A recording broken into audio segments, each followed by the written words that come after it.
अस्सलाम वालेकुम। पस पर्दा हक़ाइक़ सनसनीखेज़ इंकशाफ़ात प्रोग्राम बेनकाब में हूँ आपके साथ सिफ़ान खान।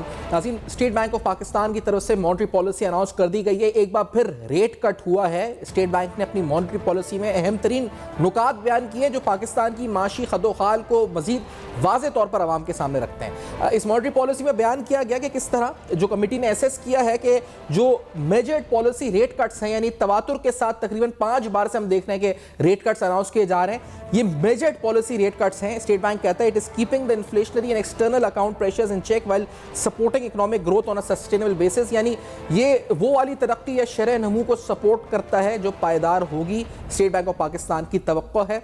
और इसके बाद यहाँ पर यह भी नोट किया जाता है इकोनॉमिक इंडिकेटर्स और इन्फ्लेशन, इसके अलावा कि प्राइवेट सेक्टर को जो क्रेडिट है उसमें इजाफा वो कहते हैं कि हुआ है। जो स्टेट बैंक की मॉनेटरी पॉलिसी स्टेटमेंट में सेकंड पैराग्राफ में लिखा गया कि the credit to private sector recorded a noticeable increase broadly reflecting the impact of ease in financial conditions and banks efforts to meet the advance to deposit ratio. ये ADR ratio भी का जिक्र भी होता है कि इसको मीट करने के लिए बैंक की तरफ से एडवांसेस में इजाफा हुआ है। Lastly the shortfall in tax revenues on the target has widened. तो इसका भी तस्करा होता है कि जो प्राइवेट सेक्टर को क्रेडिट है उसमें एक इजाफा होता हुआ नजर आया है। यानी स्टेट बैंक ये समझता है कि जो ग्रेजुअल या जो मेजर्ड पॉलिसी रेट कट्स हैं उससे माशी इस्तेकाम के सफ़र में मजीद मदद मिली है पाकिस्तान की मीशत को, और उनके नज़दीक इन्फ्लेशन और एक्सटर्नल अकाउंट दोनों को ये चेक रख रहा है क्योंकि मेजर्ड पॉलिसी रेट कट्स हैं। यहाँ पर आगे चलकर महंगाई की शरह नमू यानी महंगाई की जो शरह 4.9% पर आई है, इसके बारे में स्टेट बैंक का आउटलुक क्या है इसके बारे में भी जाके बात होती है। कहा जाता है कि headline inflation eased further to 4.9% in November 2024 from 7.2% in the previous month. This sharp decline was mainly driven by a favorable base effect from gas prices along with the continued moderation in food inflation and global commodity prices। यानी जो base effect है gas prices का नवंबर 2023 में, वहाँ उसका तस्करा अहम तरीन स्टेट बैंक करता है कि उस वजह से ये महंगाई की शरह जो है इसमें हमें इतनी कमी नज़र आई है, जो बेस इफेक्ट है। मज़ीद तवक्को करता है कि माली साल 2025 में जो सब्सटैंशली लो एवरेज जो है उससे बिलो रहेगी, यानी 11.5 से 13.5 का जो एवरेज है इससे भी कम रहने की तवक्को का इजहार करता है कि महंगाई की शरह रहेगी। लेकिन कुछ थ्रेट्स हैं या कुछ कहा जाए तो इसमें चैलेंजेस हैं जिसकी बुनियाद पे ये महंगाई की शरह दोबारा से बढ़ सकती है। वो चैलेंजेस क्या है उनका तस्करा भी यहाँ पे होता है। Inflation outlook has multiple risks including additional measures to meet the revenue shortfall, resurgence in food inflation and an increase in global commodity prices। ये 3 अहम वजूहात बयान की जाती हैं कि जिस बुनियाद पर शायद इन्फ्लेशन रेट दोबारा से यहाँ पर हाइक हासिल कर सके। माशी पंडित इस पर क्या कहते हैं रेट कट पे, और आगे चल के पाकिस्तान की सियासत पे भी बात भी करेंगे। एक ब्रेक के बाद बेनकाब में हमारे साथ रहेगा। Welcome back. आप देख रहे हैं बेनकाब। अहम तरीन सवालात। मॉनेटरी पॉलिसी अनाउंस तो हुई, 2% का कट है। स्टेट बैंक ने कुछ अहम चीज़ नोटिफाई भी की है अपनी स्टेटमेंट में। डॉक्टर शुमाइल दाऊद साहब माहिर मईशत प्रोग्राम में साथ मौजूद हैं। डॉक्टर साहब खुशामदीद। 2% का cut was it expected? Market ये एंटिसिपेट कर रही थी या इससे ज़्यादा का कट एंटिसिपेट कर रही थी शुमाइल साहब? जी, यही एक्सपेक्टेशन थी और उसके हूबहू उसके मुताबिक हुआ। और उसकी वजह ऑब्वियस सी बात है कि जो सेंटिमेंट्स हैं मार्केट में आप देख रहे हैं वो भी नजर आ रहे हैं, चाहे स्टॉक मार्केट में हो। ओवरऑल स्टेबिलिटी का एक माहौल है। हुकूमत बहुत फूक फूक के कदम रख रही है। IMF का हम प्रोग्राम का हिस्सा हैं। फिस्कल जहां पर है वो भी आपने देखा कि हमारे जो नुकसान हैं, हमारे जो ट्रेड डेफिसिट है वो भी उसमें कमी हुई है। स्टेट बैंक के जो ज़खायर में कमी हुई है। ये तमाम चीज़ें, और फिर इन्फ्लेशन जो है हम देख रहे हैं कि उसके अंदर एक डिसेलरेशन हो रही है। तो ये तमाम चीज़ों की मद्देनजर रखते हुए मार्केट का यही एक्सपेक्टेशन था। और अगर आप देखें कि काइबोर का भी जो आगे लॉन्ग टर्म भी जो बुकिंग्स हैं उसके अंदर भी लेकिन डॉक्टर साहब बताएं कि जो हेडलाइन इन्फ्लेशन अगर कम हुई है तो उसका वजह भी वो कहते हैं कि गैस प्राइसेस का बेस इफेक्ट है जो 2023 के मुकाबले में आया है। तो वो एक चैलेंज, अगर बेस इफेक्ट खत्म हो जाएगा इन द नियर टर्म तो ये एक रिस्क है जो दोबारा इन्फ्लेशन यहाँ से स्पाइक कर सकता है। नहीं, देखिए इसके अंदर जाहिर बात है कि इन्फ्लेशन में आप ये भी देखें कि एनर्जी प्राइसेस अगर इंक्रीज की तो फिर डेफिनेटली इसके ऊपर इम्पैक्ट आएगा। लेकिन अगर स्टेबिलिटी की तरफ हम जा रहे हैं, अगर हमारी डिमांड भी कम हो रही है, महंगाई की वजह से भी डिमांड कम हुई है, और ऑब्वियसली ये तमाम चीज़ों को मद्देनजर रखते हुए हमारी फूड कमोडिटीज, ये तमाम चीज़ों को जब हम कंपोज करते हैं तो ओवरऑल इन्फ्लेशन का जो एक ट्रेंड है वो तो एक डाउनवर्ड है। लेकिन इसमें ज़हन में रखिएगा कि ये एनर्जी प्राइसेस का बहुत बड़ा दारोमदार हमारे इंपोर्ट बिल पे भी है और वो इंटरनेशनल जो कमोडिटी प्राइसेस का स्टेबल होना फिलहाल वो हमारे फेवर में जा रहा है। अगर खुदा ना खास्ता उसमें कोई शॉक्स आते हैं तो वो फिर ये तवाज़ुन जो अभी इस वक्त बरकरार है ये डिस्टर्ब भी हो सकता है। अच्छा, दूसरी बात, एरिया टैक्स का जिक्र किया है स्टेट बैंक ने स्टेटमेंट के अंदर, बाकायदा जिक्र किया है कि जो प्राइवेट सेक्टर ऑफ टेक है उसमें इजाफा हुआ है, नोटिसेबल इंक्रीज है, और जो ईज इन फाइनेंशियल कंडीशंस हैं, बैंक्स एडवांसेस दे रहे हैं to meet the advances to deposit ratio, यानी एडीआर रेशियोज को मीट करने के लिए। अब इस मुख्तलिफ बैंक्स की मुख्तलिफ पॉलिसीज है, कुछ बैंक्स ने डिपॉजिटर्स पर भी चार्जेस लाफित कर दिए हैं बड़े डिपॉजिटर्स के ऊपर, तो ये पॉलिसी फायदेमंद रहेगी नहीं? देखिए, जनरली स्पीकिंग ये तो एक नेगेटिव सेंटिमेंट क्रिएट करता है, लेकिन चूंकि वो जो इफेक्टीज हैं उसके वो बहुत बड़े लेवल के खातादार हैं, तो इस वजह से शायद वो इतनी रिपरकशन उसकी हमें नजर नहीं आई, लेकिन डेफिनेटली इट इज डिस्करेजिंग। और मकसद यही है कि जो डिपॉजिट्स थे वो उसकी बजाय वो मार्केट में आए, सर्कुलेशन में आए, और उसको डिस्करेज किया जा रहा है और ये रेशियोज को मेंटेन करने की कोशिश की जा रही है। लेकिन एक तरफ ये भी है कि जब ये मार्केट में यहाँ से निकलते हैं तो सबसे इम्पोर्टेंट इंडस्ट्री की इन्वेस्टमेंट है, ग्रोथ है, या उसकी फर्दर जो एक्सपोर्ट्स की तरफ हम कह लें, अपग्रेडेशन की तरफ कर लें, या जो इंडस्ट्री को प्रमोट करने के लिए। लेकिन एक इसमें भी है कि जैसे जैसे ये कम होगा तो हमारी स्टॉक मार्केट के अंदर भी चांसेस हैं कि लोग जो हैं उसकी तरफ रुझान करें, क्योंकि दूसरे जो एवेन्यूज हैं जहां डॉक्यूमेंटेशन हुकूमत कर रही है वो भी डिस्करेज कर रहे हैं लोगों को अपने पैसे वहां पार्क करने में, जहां पे पहले वो उससे बेनिफिट लेते थे। उसमें ऑब्वियसली रियल एस्टेट एक बहुत बड़ा उसका सेगमेंट है। सही, मतलब हम ये कह सकते हैं कि ये मजीद यहाँ से कम हो सकता है, क्योंकि ये कहते हैं कि 11.5 से 13.5 का जो एवरेज है उससे पोटेंशियली कम रह सकती है FY25 में इन्फ्लेशन। तो there is more scope, there is more space available for state bank मजीद मॉनेटरी पॉलिसी लूज करने का। अभी ये लगता है यही है कि अभी ये लगता है यही है कि इसको हो सकता है कि अभी जो हालिया आपने देखा 22% से यहाँ तक आए हैं, अब हो सकता है इसमें कुछ ठहराव आए और इसको हुकूमत देखेगी, स्टेट बैंक देखेगी, बिकॉज ये भी है कि मोहतात तरीके से हो कि कहीं ये रीबाउंड ना हो, किसी वजह से हमें वापसी का सफर ना करना पड़े, तो ये बड़ा जरूरी होगा। लेकिन डेफिनेटली इन्फ्लेशन को मद्देनजर रखते हुए अगला क्वार्टर मद्देनजर रखेंगे, और इसके साथ साथ फिर IMF की अगली किस्त, हमारे नेगोशिएशंस, ये तमाम पैरामीटर्स जो हैं ये भी असरअंदाज होंगे इन डिसीजन। और ये कैसे तायुन होगा कि जो ऑफ टेक है जो इंक्रीज हो रहा है ये प्रोडक्टिव सेक्टर्स की तरफ जाए? हिस्टोरिकली देखा ये गया है कि ज़्यादातर ऑफ टेक हमारा एक ही सेक्टर टेक्सटाइल ले जाता है। अगर गवर्नमेंट सिक्योरिटी से बैंक्स निकलते हैं तो दे गो टुवर्ड्स टेक्सटाइल, या ऐसे हमने देखा है कि लोन्स भी एक्सटेंड हो रहे हैं, जो स्टेट ओन्ड एंटरप्राइजेस हैं उनको लोन्स एडवांसेस दिए जा रहे हैं। तो ये कैसे इंश्योर होगा कि दिस टाइम जो है ये offtake it is channelize towards productive and real growth sectors, जो जहाँ से ग्रोथ आए, जो आपकी इंडस्ट्रियल बेस को मजीद वैरायटी पैदा करे, जहाँ से एक्सपोर्ट्स को भी इजाफा हो, मैन पावर में भी इजाफा हो? ये किस तरह इंश्योर किया जाएगा, चेक पे रखा जाएगा?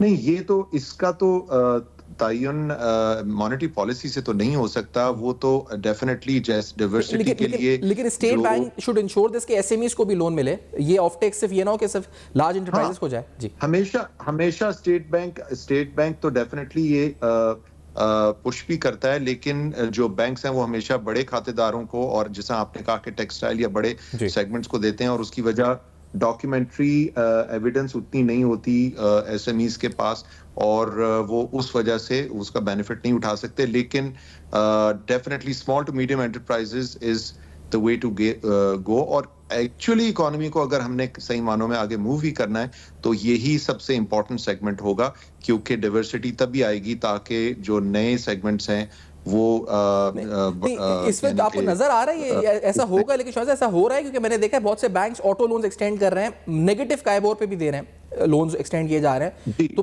गाड़ियों की सड़कों पे नजर आ जाएंगी ज्यादा, लेकिन इकोनॉमी रियल टर्म्स में ग्रो करेगी। बिल्कुल, देखें अभी जहां तक कंज्यूमर फाइनेंसिंग है उस एंगल से तो चीजें बेहतरी की तरफ दोबारा से बढ़ी हैं।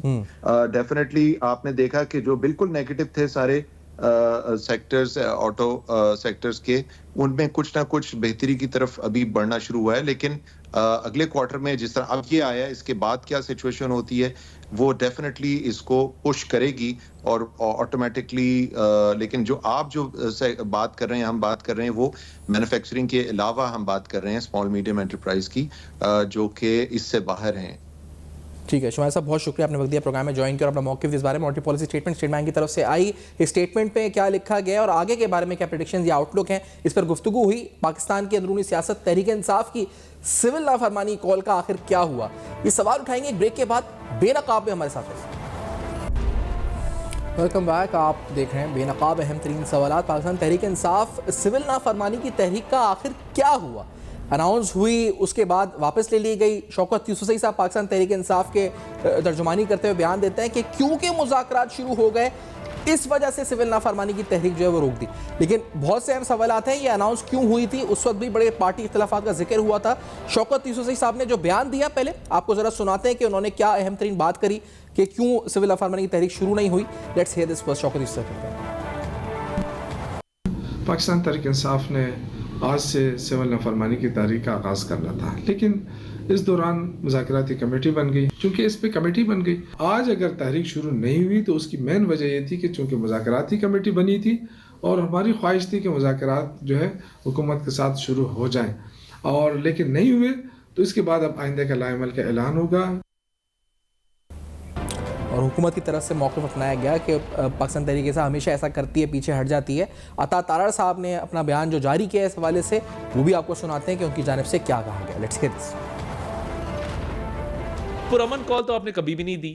पुरअमन कॉल होती तो क्लाशनकोफों के साथ, स्टन गन्स के साथ, ग्रेनेड्स के साथ, आंसू गैस की शेल्स के साथ, गुलेलों के साथ लेस आप इस्लामाबाद पर चढ़ाई ना करते। आपकी पुरअमन कॉल तो थी ही नहीं। तो ये जो आप दौड़े हैं और जो आप पे अपने ही वर्कर्स ने पथराव किया है और फिर आपके गार्ड्स ने जो फायरिंग की है, वो भी फुटेज सामने आ गई है, पूरी दुनिया ने देख लिया है कि लोगों ने आपको गालियां भी दी, आपको बोतलें मारी, आपकी गाड़ी पर पथराव किया। 9 मई का भी ये हुआ, इनकी सारी लीडरशिप भाग गई वहाँ से, और उसके बाद जो है जिनके खिलाफ ट्रायल हो रहा है, तो ये माँ बाप को भी चाहिए कि वो इस पे बच्चों को भी काउंसल करें, और बतौर सियासतदान हमारा ये काम है कि हम माशरे के अंदर लोगों की तरबियत दें कि इनमें से कोई पैरवी करने नहीं आता, कोई लीगल हेल्प नहीं देता, और बाद में लोग ज़लीलो ख्वार होते हैं। तो इन्होंने लोगों को इस्तेमाल किया 9 मई के लिए भी, 26 मई के लिए भी।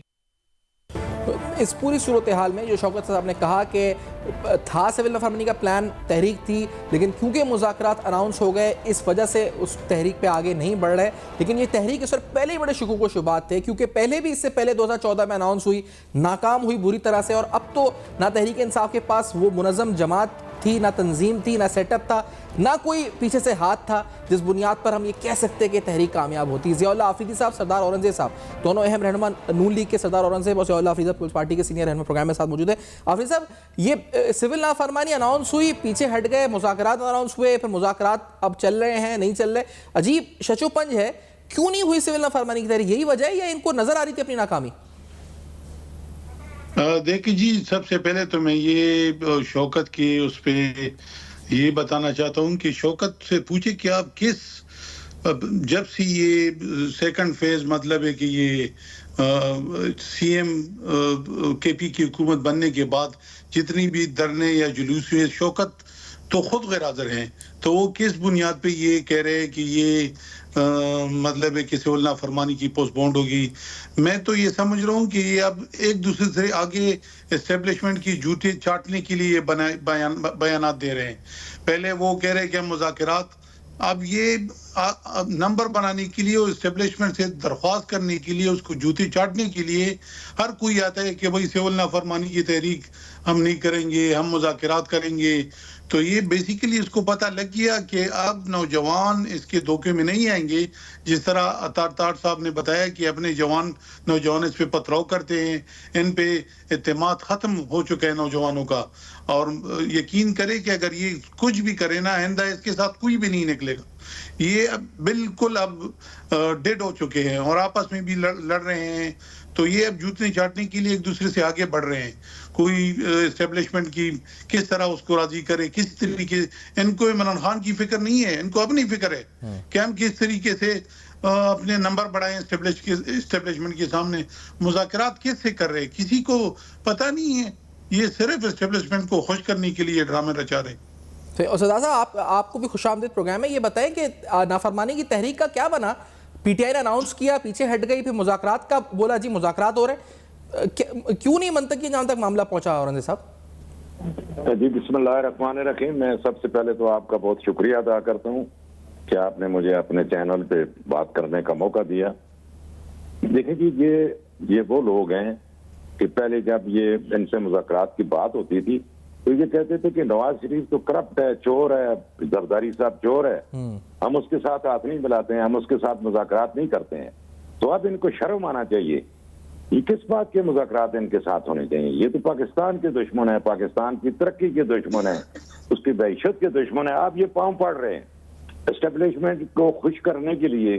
जब इन्होंने देखा है कि चूंकि धरने भी इनके फेल हो चुके हैं, जलसे भी फेल हो चुके हैं, जुलूस भी फेल हो चुके हैं, और हमारा जो खैबर पख्तूनख्वा का वजीर आला साहब है, इस वजीर आला ने तो सूबाई नहीं, लेकिन सूबाई खजाने का औरंगज़ेब साहब ये बताया ना कि वजीर आला के खिलाफ एक्शन होना था, लेकिन कोई एक्शन हुआ ही नहीं औरंगज़ेब साहब। यानी हमने कहा गवर्नर राज होगा, शायद गवर्नर राज भी नहीं लगा औरंगज़ेब साहब। एक्शन होना था ना वजीर आला के खिलाफ, गवर्नर राज होगा, या फिर हम ये समझ रहे थे कि मुराद सईद की गिरफ्तारी के लिए छापा मारा जाएगा। ऐसा कुछ क्यों नहीं हुआ अभी तक? देखिए जी, मैं आपको बताऊं, मियां मोहम्मद नवाज शरीफ, शहबाज शरीफ और पाकिस्तान मुस्लिम लीग ने जब भी उसको मौका मिला, पाकिस्तान की हुकूमत उसको मिली, मरकज की हुकूमत उसको मिली, तो उन्होंने बहुत मुस्बत अंदाज में सियासत की है और हुकूमत चलाई है। आप देखें 2013 में जब नवाज शरीफ साहब इलेक्शन जीते थे, वज़ीर आज़म बने थे, उस वक्त भी खैबर पख्तूनख्वा में पाकिस्तान मुस्लिम लीग और JUI की हुकूमत बन सकती थी, लेकिन नवाज शरीफ साहब ने असूली फैसला किया। उन्होंने कहा कि हम ये हुकूमत ना JUI और मुस्लिम लीग नहीं बनाएगी, बल्कि तरीके इंसाफ को उन्होंने हुकूमत दी थी और उनको मौका दिया था कि आप सूबे के अवाम की खिदमत करें। उन्होंने क्या खिदमत की है? 37 अरब रुपए का 2013 में खैबर पख्तूनख्वा। वही तो सवाल है औरंगज़ेब साहब कि अगर हमें नजर आ रहा है कि सूबा मुतासिर हुआ, अमन अमान मुतासिर हुआ, फिर हमने आप हुकूमत नहीं ज़ेरे गौर लाया ये ऑप्शन के, क्योंकि इस्लामाबाद पर बार बार धावा बोलते हैं वहाँ के वजीर आला, कॉम्पिटेंट नहीं है, करप्शन के इल्जामात हैं, तो गवर्नर राज की तरफ जाएंगे। फिर उस ऑप्शन को वे भी किया गया, कैबिनेट में लेकर आया गया, फिर क्यों मामला ठंडा हो गया? क्यों नहीं आगे बढ़े हुकूमत इस मामले पर? देखिए मैं यही बात आपको बता रहा हूँ, 2013 की जो मैंने मिसाल आपको दी है, अब भी मरकजी हुकूमत इनको फिर एक दफा चांस देना चाहती है। अच्छा, कि आप अपनी असलियत पे आए। इस इलेक्शन में जो 2024 में अवाम ने जिस मकसद के लिए आपको वोट दिए हैं, वो सूबे की खिदमत के लिए दिए हैं, सूबे की बेहतरी के लिए दिए हैं। लेकिन जो 3-4 दफा ये मरकज के ऊपर, पाकिस्तान के ऊपर इन्होंने चढ़ाई की है, पाकिस्तान की तरक्की को रोकने की कोशिश की है। अब मैं समझता हूँ कि ये बहुत बड़ी फराखदिली से वज़ीर आज़म पाकिस्तान और उसकी कैबिनेट इस सूबे को की हुकूमत को बर्दाश्त कर रही है, वरना इससे पहले 2-3 महीने पहले यहाँ पे गवर्नर राज लगना चाहिए था। अगर सूबे की बेहतरी आप देखें तो सिर्फ इसी सूरत में है कि सूबे के गरीब, सूबे के खजाने को, इसकी लूट मार को बचाने के लिए यहाँ पे फौरी तौर पर गवर्नर राज लगना चाहिए, ताकि जो ज़िया हो रहा है, इख्तियारात का जो गलत इस्तेमाल हो रहा है, जो फंड्स का ज़िया हो रहा है, जो सूबे की तरक्की रुक गई है, तो यहाँ पे गवर्नर राज लगना चाहिए और गवर्नर राज लगाकर सूबे को इन जालिमों से बचाया जा सके। सही। आफरीदी साहब, आपके नज़दीक ये जो हुकूमत ने अगर तहम्मुल का मुजाहरा किया, एक और चांस दिया, ये दुरुस्त फैसला था या ये गलत इकदाम था? आफरीदी साहब देखिए जी, मैंने आपको बताया कि मियां नवाज शरीफ, मैं ज़ियाउल आफरीदी साहब से सवाल पूछूं, अगर इजाजत दें, कोशिश करते हैं सदा साहब अगर इजाजत दें, ज़ियाउल आफरीदी साहब की तरफ भी ये पॉइंट ऑफ व्यू लेना चाह रहा हूं। ज़ियाउल आफरीदी साहब, आपके नजदीक ये मामला गलत हुआ, दुरुस्त सही था या नहीं? मेरे ख्याल में जी, पाकिस्तान पीपल पार्टी इस फैसले की बिल्कुल तायीद करती है, और ये पाकिस्तान पीपल पार्टी हमेशा उनकी लीडरशिप ने जमहूरियत की मजबूती की बात की। वो कभी भी, पहले भी मैंने आपको प्रोग्राम में कहा था कि पाकिस्तान पीपल पार्टी गवर्नर राज को सपोर्ट नहीं करती। अगर जमहूरियत को मजबूत करना है तो वो सिर्फ पाकिस्तान पीपल पार्टी का मंशूर है। तो हम इस फैसले को खुशाइंद मतलब समझते हैं कि गवर्नर राज नहीं लगा। और जिस तरह नलोटा भाई ने कहा कि भाई आपको जब अवाम, पख्तूनख्वा के अवाम ने वोट दिया, हम तो इसको समझ रहे कि ये भी पहले से सिलेक्टेड चीफ मिनिस्टर है। मेरे तो अपनी ये राय है, क्योंकि इलेक्शन से पहले पता लग गया था, और जो इनके मध्य मुकाबिल कैंडिडेट थे नहीं तो पार्टी अभी में ज़ियाउल्लाह साहब ये चीफ मिनिस्टर यही रहेंगे, गवर्नर राज लगेगा नहीं, इन हाउस चेंज का भी कोई चांस नहीं है, इम्कान नहीं है, और ये इसी तरह इस्लामाबाद पे धावा बोलते रहेंगे। और अभी भी इन्होंने बड़ा ऐसा एक शॉट है हमारे पास ख्वाजा आसिफ साहब के बारे में जो बातें की हैं, सफियान भाई, इतनी तज़हीक आमेज़ गुफ्तगू है कि हम चला भी नहीं सकते स्क्रीन पे, हम नहीं चला रहे स्क्रीन पे, हम नहीं चला रहे, मैं बता रहा हूं इन हाउस तब्दीली ये खुद लाएंगे। पाकिस्तान तहरीक इंसाफ के अपने एमपीए अपने इस वज़ीर आला पे अदम एतमाद बहुत जल्द पेश करेंगे। सख्त दरार हैं।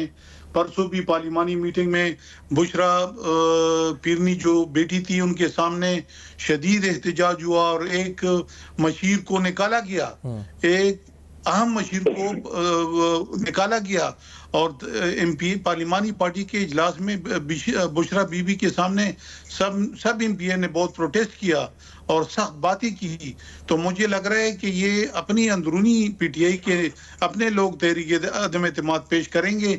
जब ये खुद पेश करेंगे तो जाहिर है अपोजिशन उसको सपोर्ट करेंगे, क्योंकि हम समझते हैं कि इनके पास अगर मेजॉरिटी नहीं रही तो अपोजिशन तमाम पार्टियां उसको सपोर्ट करेंगी और यह अदम एतमाद कामयाब होगा। सही, तो इंतजार में होंगे कि कोई अदम एतमाद आए तो उसको सपोर्ट किया जाएगा। और साहब यही स्ट्रैटेजी नून लीग की भी होगी कि इंतजार किया जाए, वेट एंड वॉच किया जाए कि कोई तहरीक अंदरूनी तौर पे आती है तो उसको सपोर्ट किया जाए, और कोई इम्कान है ऐसा और साहब आने का तहरीक?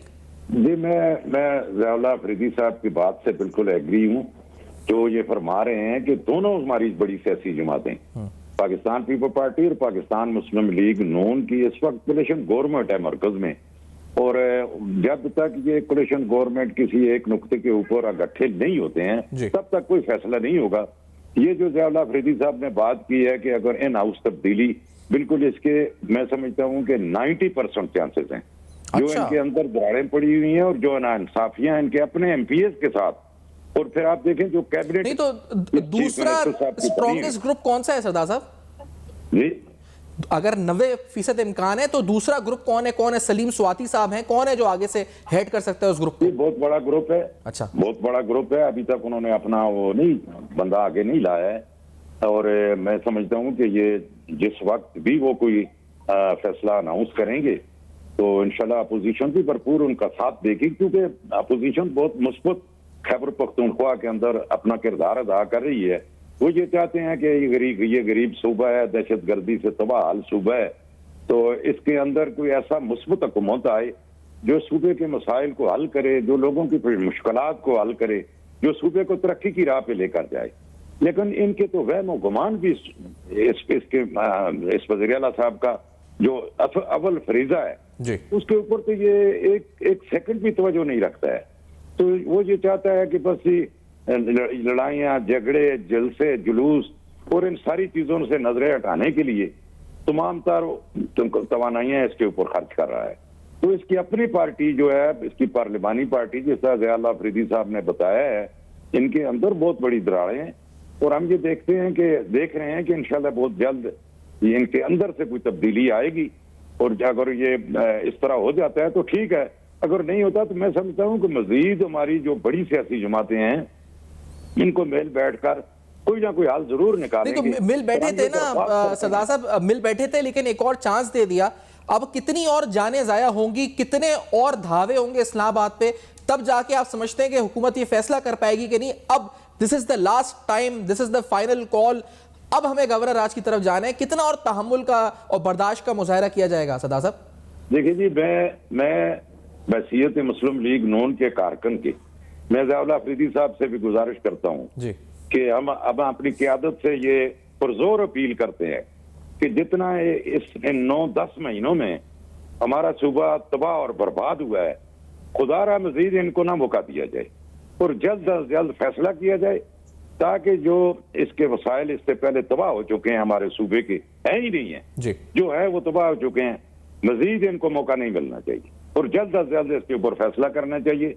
तमाम जो हमारी कोलिशन गवर्नमेंट है इसके जितने पार्टनर जल्द फैसला करना चाहिए। बहुत शुक्रिया सरदार साहब, आपने वक्त दिया, प्रोग्राम में ज्वाइन किया। और ज़ियाउल्लाह आफरीदी साहब, आपने मौक़िफ़ दिया सिविल नाफरमानी की तहरीक का क्या हुआ मुस्तकबिल, इस हवाले से खैर पख्तूनख्वा के हवाले से हुकूमती कोलिशन क्या सोच रहा है, सारे अहम सवालात उठाए।